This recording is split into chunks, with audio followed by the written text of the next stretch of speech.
Tsunade paced around her office. It had been a week since Team 7 fought Sasuke at Orochimaru's hideout. She didn't bother chastising them when she saw the state they were in.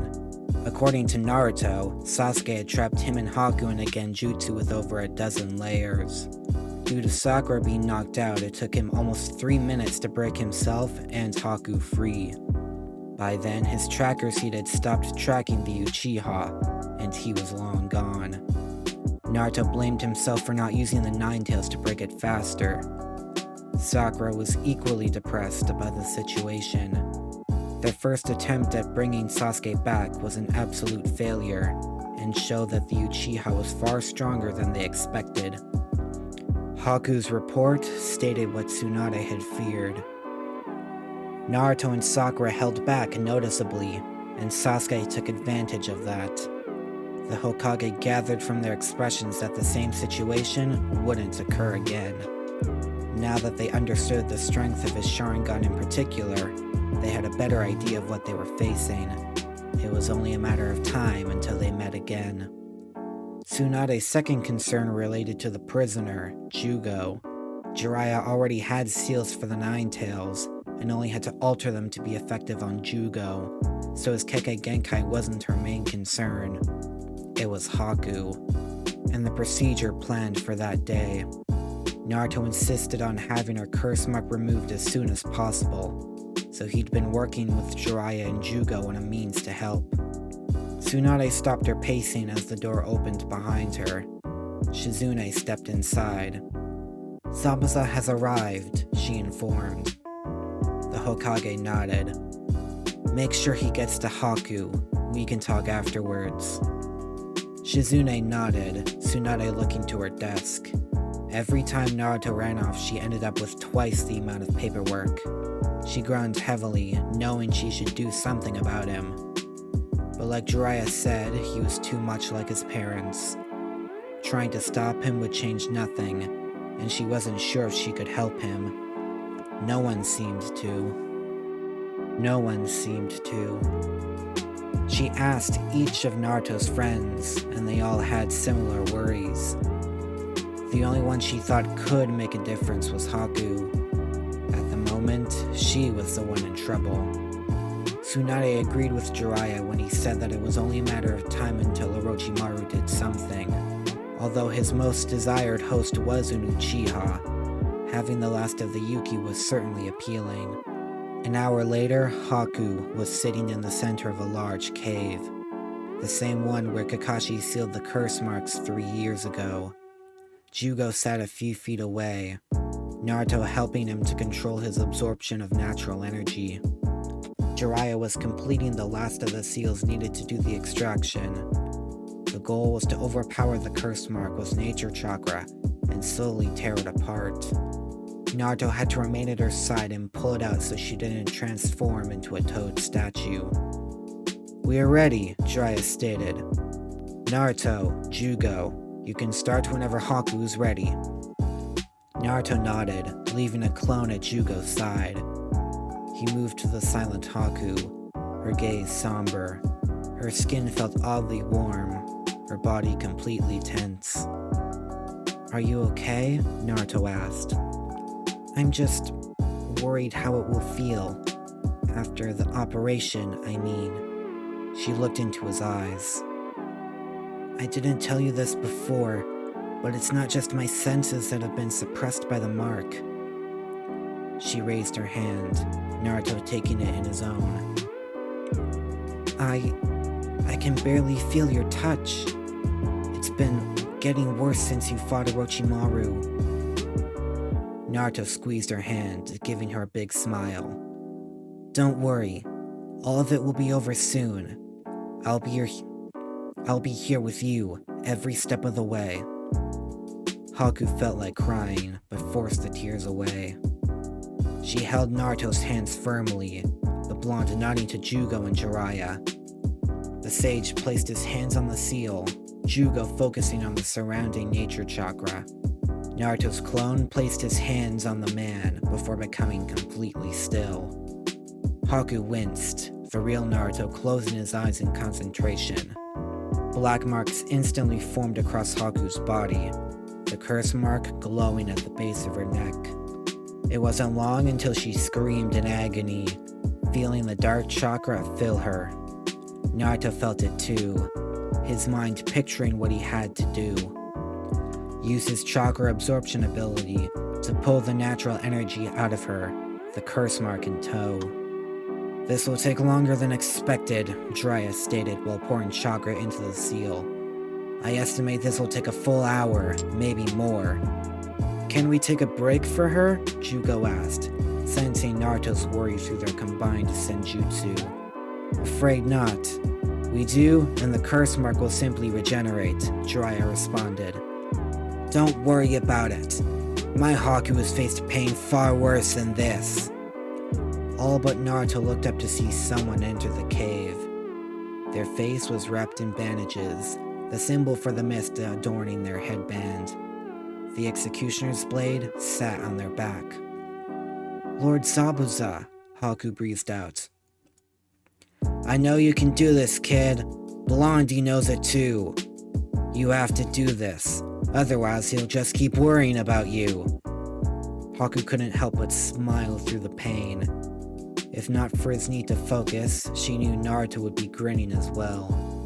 The hour passed agonizingly slowly, each moment more unbearable than the last. But through it all, Haku kept her smile as best she could. Zabuza was sweating, as he felt someone run past him seconds before the seal array stopped glowing. Jugo stopped pulling in natural energy, Naruto opening his eyes as he passively released the last of the chakra he'd been filtering. Haku instantly fell to the ground, Sakura at her side. Naruto and Zabuza quickly joined her, Sakura beginning her healing technique. Haku was barely breathing, heartbeat barely felt in her chest. The base of her neck was snow white, but there was no longer a curse mark present. All that remained was a fading outline. The glow from Sakura's hands intensified, covering Haku. "She's stable, but she needs hospitalization if she wants a full recovery," Sakura informed. Naruto nodded, quickly picking her up with Sakura and Zabuza following behind. Jiraiya sighed in relief. If he was being honest, he was skeptical this would work. Orochimaru wasn't the kind to let one of his targets go so easily. He would have a proper look at Haku later, but for now, it seemed she was free of the curse mark.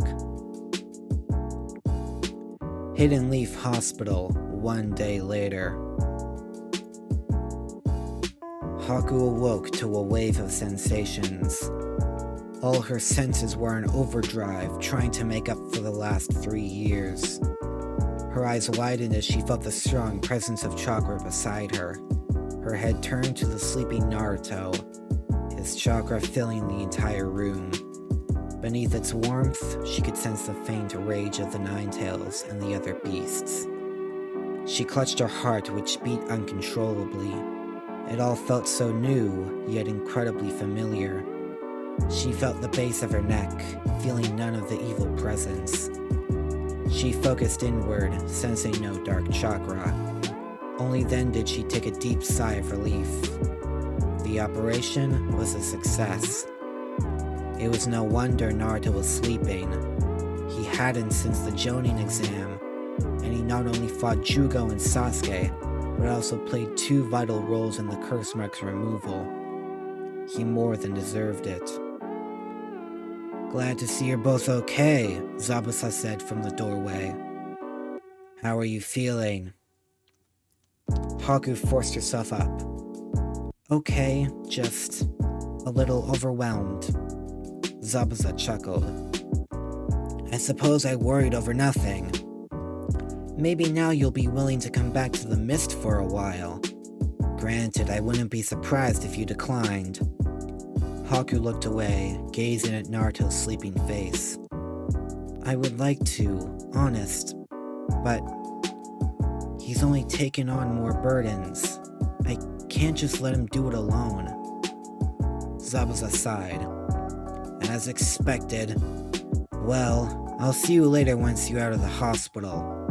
I've got some things to talk to Tsunade about. Sabuza waved goodbye, Haku laying back down. She continued to watch Naruto for a while, unsure what else to do. As her senses slowly calmed down, a wave of peace came over her. Naruto only looked like this 3 years ago. Now his face only carried one constant emotion: pain. Even when he slept, she could hear him mutter curses to himself, berating himself for each of his failures.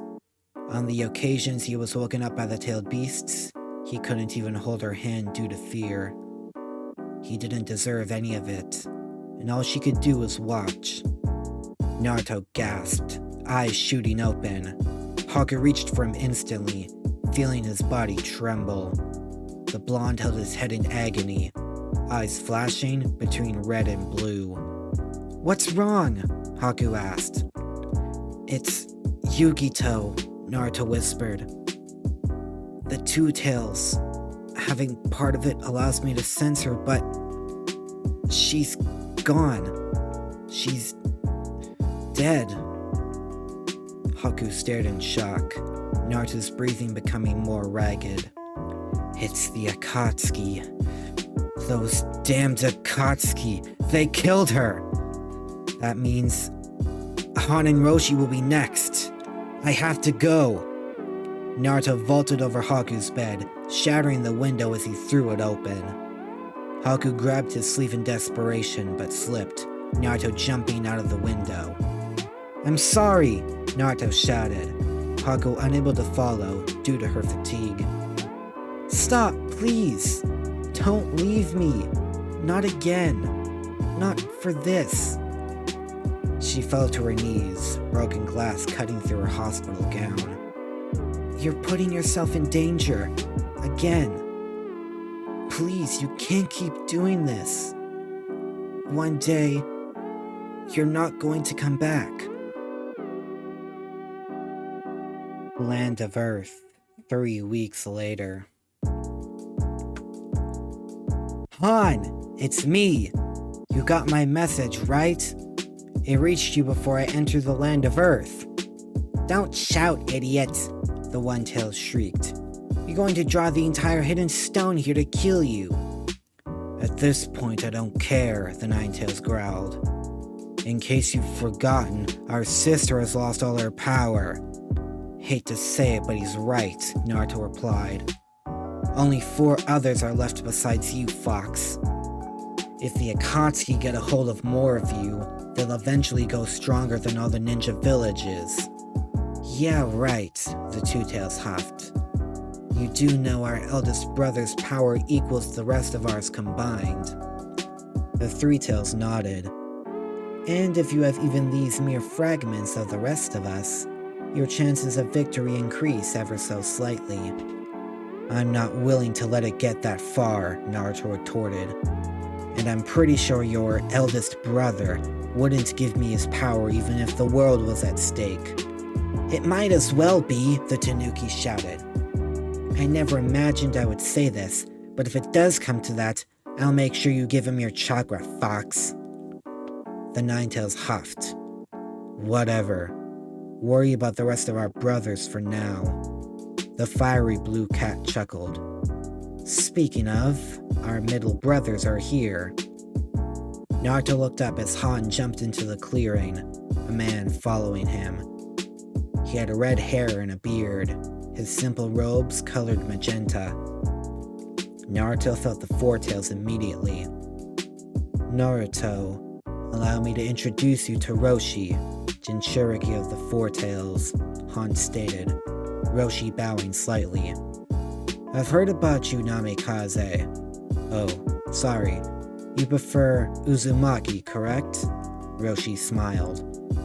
Naruto nodded, wondering just how old Roshi was. He was easily the oldest Jinchuriki he was aware of. "What made you summon us?" Han asked. "You're fortunate I made contact with Roshi when I did." Naruto's face turned grim, the stone shinobi frowning as well. "It's Yugito, the Two-Tails Jinchuriki from the cloud. I I felt her die through the tailed beasts. Since they already have the three tails, both of you will become their next targets. I see, Roshi nodded. Thank you for this information, Uzumaki. But surely that can't be the only reason you came in person. You could have merely sent a message to us. Naruto tensed. I'm staying here, with you. Han raised an eyebrow. Stay? Why? I'm not letting anyone else die. Not when I can prevent it. Roshi shook his head. We are capable of protecting ourselves. Moreover, having you here would only cause greater trouble. My being back in the stone is bound to create issues in and of itself. Having you here will only enrage the Tsuchikage further. I don't care about any of that, Naruto snapped, Roshi and Han stepping back as his eyes flashed red. You don't understand. I've seen death. I've seen people die in front of me, but Yugito is different. He clutched his head as tears started to form. I didn't just sense her die. I felt her die. I could feel her heart stop beating, her skin turn cold, the spark in her eyes fade into nothing. Her chakra dissipated, leaving nothing behind but a lifeless smile. I could almost hear her final words. How? How can I go back to seeing death as just a hazard of being a shinobi? Does anyone else know what it feels like? To die? He pointed at Han and Roshi. I made a promise to the tailed beasts that I would save them, and that includes the two of you. I won't let anyone else die. Never again. Han and Roshi were left stunned, unable to create words as the blonde slumped against a tree. The panic and desperation in Naruto's eyes were unlike anything either had seen. They were some of the oldest shinobi of the modern time. They had seen pain in every step of their lives, both in others and themselves. But this was something different. Naruto was right. No one else knew what he was experiencing. Han didn't know Naruto well, but he knew that any other person would be in far greater disarray if they were in his position. He's so young, Roshi muttered, Han looking to him. He's already broken beyond what most could handle. And yet, you're sure he's the one? Han locked eyes with his comrade. They felt the same response, though they were still uncertain. If both of them agree, I see no reason to doubt them, Roshi finally whispered. Han nodded. If Naruto is correct, they're in danger. If it is our fate to die at the hands of the Akatsuki, all we can do is make sure they live on. Roshi nodded, kneeling beside Naruto. The blonde looked up with hollow eyes. Uzumaki, there was something you should know. It regards the tailed beasts. If you hear it from us humans, it may be easier to accept. The tailed beasts, like us, were born with names. Names? What does that have to do with anything? Naruto stuttered. Han stepped forward. We won't begin to understand what you've experienced, and we appreciate your concern for us. But unfortunately, we have an obligation to fight the Akatsuki. You're not the only one who wishes to save the tailed beasts.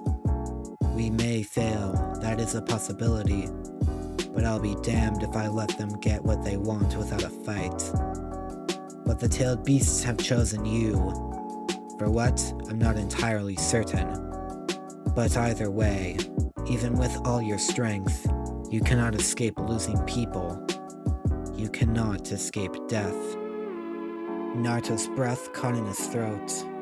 He couldn't form a response no matter how much he wanted to disagree. If the shinobi world had taught him anything, it's that their job demanded death. He could struggle against that all he wanted. He could never soak his hands in blood, never end a life, yet the truth still remained. He'd refused to kill at every opportunity, but those around him still fell. His parents, Hiruzen, Yagura, Yukito, and possibly countless others in the future. So much power at his fingertips, yet he was still a failure.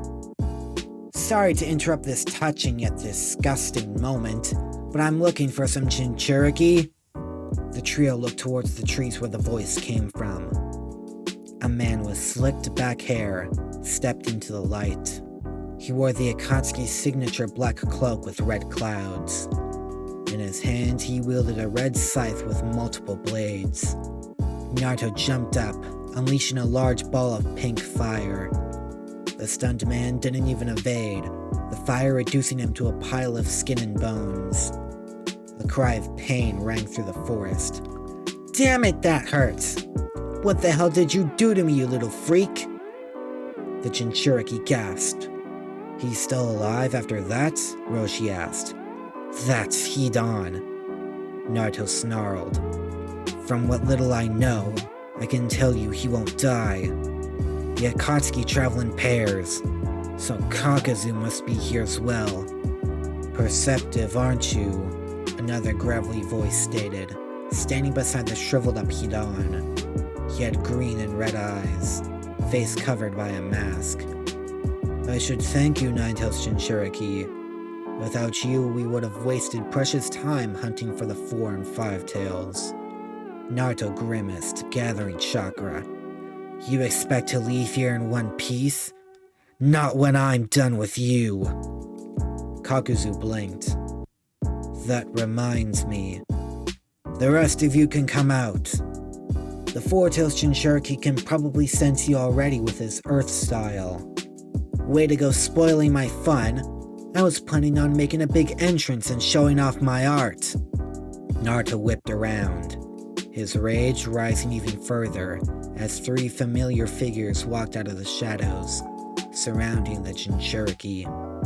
Deidara, Kisame Hoshigaki, and Itachi Uchiha. If you like what you just heard, consider hitting the subscribe button and bell icon to get notified about new videos. If there's a part you've missed, then check out the entire playlist on screen. If you like this story, please share it with your fellow anime lovers. Any support helps a lot. That's all for now. This is Ninja Kai, disappearing in a golden flash.